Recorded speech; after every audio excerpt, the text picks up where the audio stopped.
Hello everybody, my name's Ryan Hahn. I'm the founder of Bucket List Tour Guide.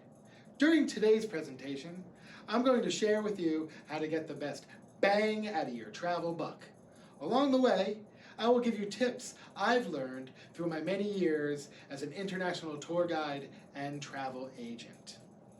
I grew up in a blue-collar home, so I know what it means to make every dollar count. That is why getting the best value out of your trip is more important to me than getting the cheapest price. Bottom of the barrel prices usually means bottom of the barrel experiences. That doesn't mean you need to lose your shirt, though, when you're traveling. From planning the itinerary and executing a budget, to making the travel bookings and guiding the tour, I have pretty much done it all when it comes to touring. I've led tours in dozens of countries over the last decade alone. Some of my favorite places to tour are China, Italy, Iceland, Greece, Spain, Japan, Ireland, Croatia, and many more, but I think you get the idea. Since Bucket List Tour Guide is also a full-service travel agency, I have vast experience in all aspects of travel. This puts me in a unique position to tell you things that a lot of the industry insiders don't want you to know. Like how a travel agent makes their money. That to get the best value out of travel, you should be using an agent to do your bookings and a tour guide to show you around. Even if you've been planning your own trips for years and have traveled half the planet, you still get a lot of value out of a trusted agent or guide. Let's break down what is truly valuable when it comes to travel. We'll start with the most important, time. We only have a finite amount of time on this planet, and you've got to make the most of it. You need to pick the best time of year for each specific destination. For savings and value, you usually want the shoulder season. Those are the months just before and after the busy season. The perfect example of the shoulder season in most of America is June and September. Same weather as July and August, but less crowds and less cost. Also, think about what you're trying to accomplish with each trip. For example, I love Rome in the fall and winter. Less crowds, cheaper prices, more moderate weather. This is in December. I'm not even wearing a jacket. Unless you're going to take the train down to Ostia to swim, there's no reason to go to Rome in the busy summer season. Ostia, if you're wondering, is the old port of Rome. Its park-like atmosphere makes for a great respite from the hustle of the big city. In December, we're in t-shirts and light jackets. We have the whole place literally to ourselves. On the other hand, look at the crowds behind my group on this July tour. I'm getting sweaty just looking at this picture. People try to do too much in one trip. Remember, time is your most valuable commodity, and you should do everything to get the most of your time. But the flip side of this coin is the urge to cram everything into one trip. This is actually very counterproductive to your value. You'll spend more time transferring between places than you will making the memories you want to hold on to. It is better to focus on doing one city or region right than to rush through 3 cities in a week. Many tour companies will do one city in one day. This is the flashcard of travel. Honestly, you're better off just watching a TV show and taking it all in. At least you can pause that TV show whenever you want. When planning, slow your itinerary down. Allow yourself the time to build the most solid memory you can. Memory studies have shown that seeing a particular site at least 3 times for a minimum of 15 minutes a time is proven to build the best memory. Repetition, repetition, repetition. That is the key to building the best memory. And that's why you don't want to try to cram too many cities or sites into one trip. Here's the Trevi Fountain. On my very first tour to Rome, the lead guest #1 item on her bucket list was the Trevi Fountain.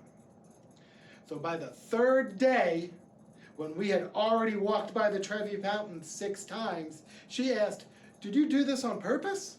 And I said, "Of course I did.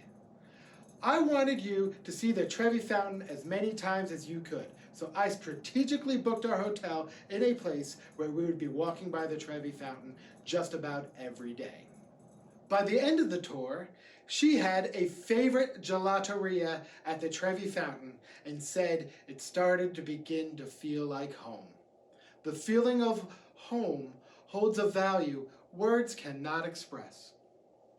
Hotel locations. In most cases, stay in the city center. That is where the action is. If most of the sites are right there, that's where you want to be. I learned this the hard way on my first tour to Spain, way back in 2009 when we ran with the Bulls. Now, I was in a lot better shape back then, believe it or not. To save a few bucks, we stayed outside the city center and spent more time transferring to and from the hotel than we had ever expected. 15 to 20 minutes waiting for the cab or bus, 25-minute ride into near the center city, another 5 minutes or so walking into the actual city center.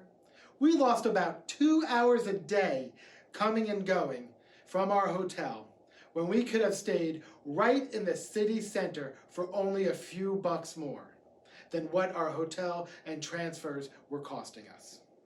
On my next tour to Greece, I rectified this situation by staying at a centrally located hotel with a rooftop restaurant view of the Acropolis of Athens.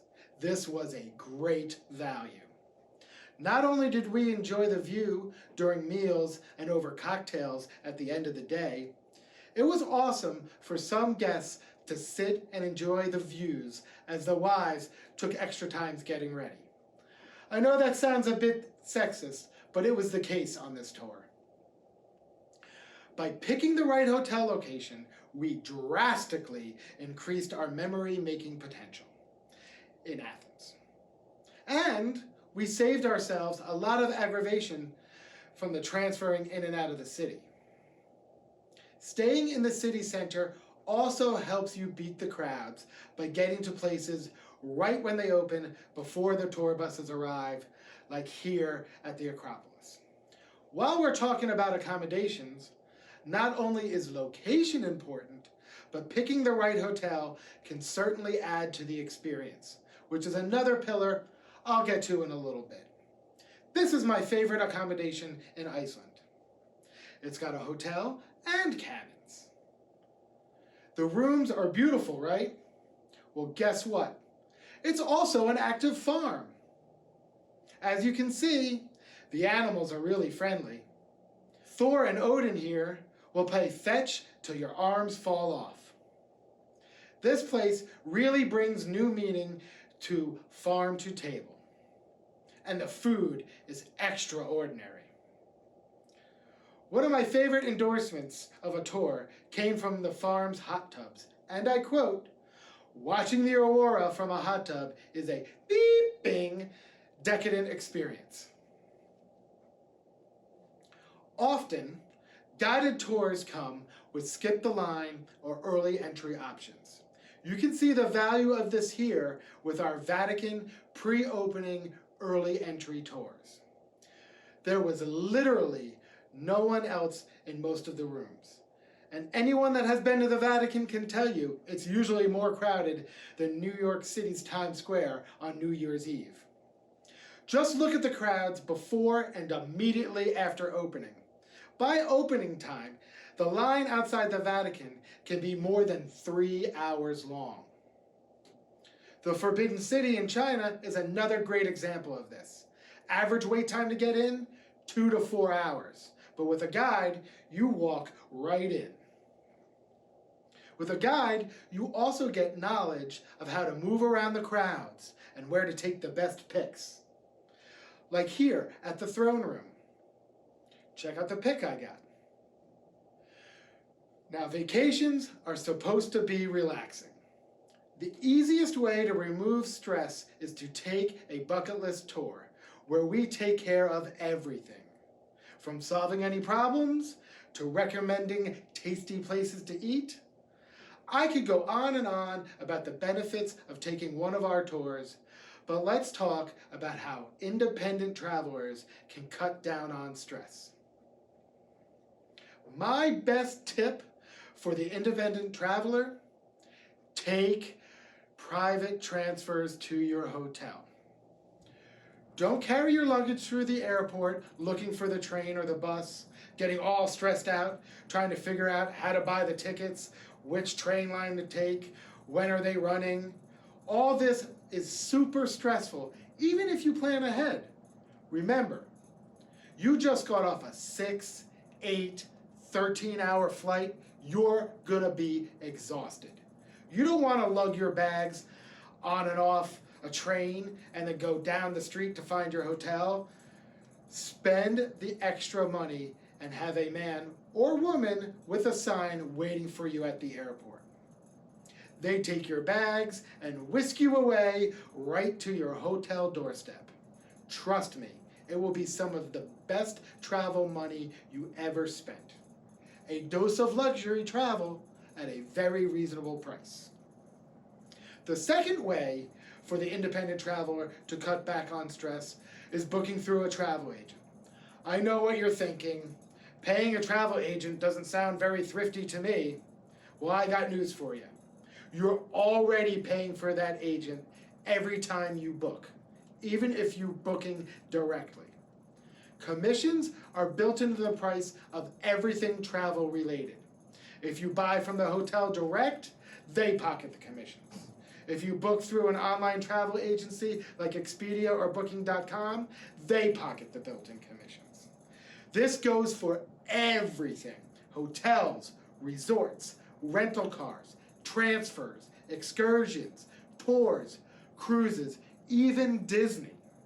They all pocket the commission, even if you book directly with them. What you're missing out on, if you book direct, is an advocate for when something goes wrong. Sure, you can threaten a hotel by saying you'll never book again with them, but you're just one person. Losing your business doesn't hurt as much as losing an agent's business. They book hundreds of rooms a year, so agents have more leverage. Agents also have access to discounts and deals the public doesn't get. There's a lot of value there. On top of all this, a good travel agent has knowledge and experience, which can be invaluable for adding to the depth of your travel experience. Take tours. There's a plethora of information about any site, and getting even a sampling of this information will drastically increase the value of your trip. Tour guides offer context and insight into whatever you're doing. They know things internet research just doesn't cover. They can show you things you may have missed, point out the little details. Guides and tour companies optimize your available time. They do this daily. A professional guide is not only knowledgeable about what you're seeing, they know the most efficient way around the region or site. For example, there are over 20,000 pieces on display in the Vatican museums. You could literally spend years in there just wandering around without a guide. but a professional guide can help you navigate the halls and information with ease. It would be a shame to miss my personal favorite part of the Vatican, the map room. Again, it is empty in these pics because of our early entry special access tours. If you will allow me just a little time to be self-indulgent, I'd like to tell you a bit about how Bucket List Tour Guide is different than any other tour supplier, and why we fancy ourselves the answer to the impersonal, pre-packaged bus tour. A lot of people opt out of tours because they do not like being beholden to a set schedule. That is one of the things that sets Bucket List Tour Guide apart from the rest. Our adaptability and flexibility are second to none. This helps us to craft the unique experiences people are looking for. Not only can your itinerary be tailor-made just for you, but we can also change our tours to adapt to conditions on the ground. This is Iceland's iconic Black Church. After this, we were supposed to drive to a small fishing village, but this is what we were facing. Since I knew the group loved craft beer, I suggested that we go to the brewery right by our hotel. On our way, we saw a tour bus heading towards the fishing village. The driver was just being a good robot, staying on his schedule. Guess what? They got stuck in the village overnight. It's a fishing village. There's no hotel rooms. They spent the night on the bus. Doesn't a drink in a brewery sound like a lot more fun than sleeping on a tour bus? Also, because we usually have multiple guides on our tours, or trainees, we can split our tour group up.